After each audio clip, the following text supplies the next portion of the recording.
Hey guys, so in this video, I just wanna, it's kind of like a, I guess, personal vlog, personal story. I've been thinking about a lot of things lately. And one of the things is kind of like time travel and what would I have told my younger self advice and what kind of advice I would give to my younger self.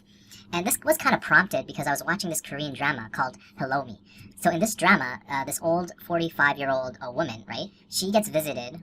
Okay, so her life is kind of depressing because when she was 18 years old, so this is spoilers, so if you guys are not, if you want, I'm just gonna tell you the spoilers for the show, basically. So this old 45-year-old woman, she is, she's the main character of the show, and she's kind of depressed, her life is not going anywhere, she's really sad all the time, and it's all because of what happened when she was 18. She wanted to be, a pop star, and she was going for an audition, and then she, basically, her father dies, and it's kind of her fault. So fast forward, I think she almost attempts a suicide or something like that. And she wakes up, and beside her hospital bed is a younger version of herself. And the younger version of herself is right before her father gets into the accident because of her in the past. So why am I explaining this? I'm just explaining this because it kind of like made me think about the past and what I should have done or what I would have done, what kind of advice I would give in to myself. And one of the main things I would have given myself advice to is to enjoy the moment more. And I would tell myself, especially since I was living at home at the time and not paying any rent, I would tell myself to save at least 30% or 50% of every paycheck that I worked. Because looking back, I'm thinking like I started working when I was 16 years old, but I didn't save any of that money. And I can't remember like where this money all went, right? So that's one thing. I would definitely set up a automatic savings plan and invest into exchange traded funds. So index funds, basically. That's like the easiest and simplest way. And if I started early, if I started when I was 19, I would be like pretty well off right now. But obviously hindsight, right? So that's one thing I would tell myself. Another thing I would tell myself is make sure your health is important. And I think I'm pretty good in that respect in terms of being healthy. Because I started working out when I was like probably 22, 23, 24, and I've been on and off working out. And one of the main things that kind of helped me stay healthy was sticking to a plan. And even though I might have fallen off the plan sometimes, I would go back on it. And the plan that I'm referring to is strength training and getting stronger and using kind of like the basic barbell movements. So a nice place to get started would be Starting Strength. Starting Strength is a good book. Another good website is Stronglifts. Stronglifts.com. Oh, and if you wanted to learn more about like index funds and stuff like that, this is a really good book. Even though it has a really kind of clickbaity title, I Will Teach You to Be Rich, the lessons in that book are actually pretty good. So I would definitely follow this guy, Ramit Sethi. He's really good. He makes sound like easy to understand advice. Yeah, Strong Lifts. This is a really good workout plan for those. What else? I would have tried more things when I was younger. So before having a lot of responsibility and stuff, I would definitely try out more like different types of jobs. I would have traveled more, maybe teach English overseas and stuff like that.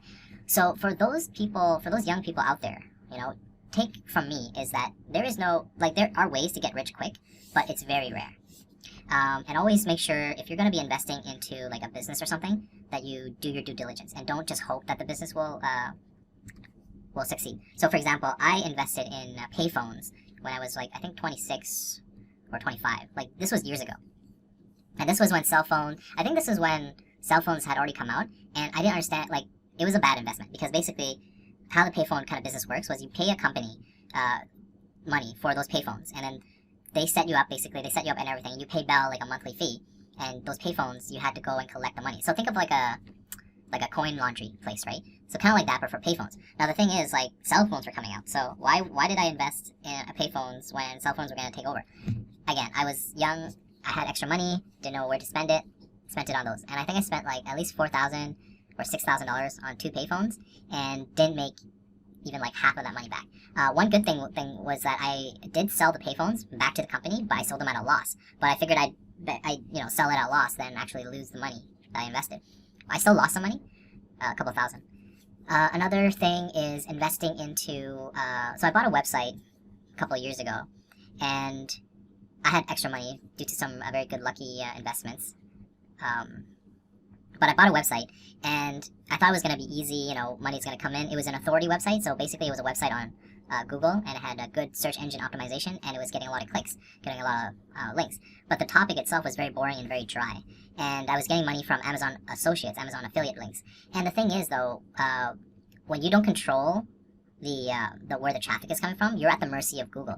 So I saw that kind of coming, but then I also sold at a loss again. So like I have really this bad habit of buying things at a high price and then selling it at a loss. So I kind of learned my lesson now, and I'm just gonna be focusing on making sure that if I buy anything or any like business, that I go through with it instead of just like buying and then selling at a loss, or not buying in the first place. So I would definitely tell my younger self, like, hey, be wary of these like easy businesses with no work, and probably focus more on just investing.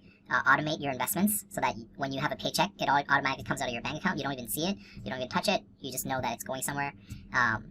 Yeah, and then yeah, that's one of the main advice I would want to give myself is just make sure that you're taking care of your health.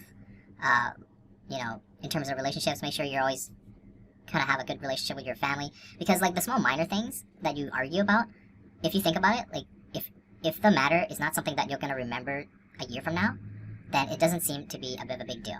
And it's kind of one of those things that I just kind of like had an epiphany about when I used to have arguments with like my siblings or with like my dad and stuff. And it was like, if I'm not going to remember what we were going to be arguing about a year from now, is it really worth an argument over? That's just one way of looking at things. Obviously, everybody's situation is different. This is just my experience.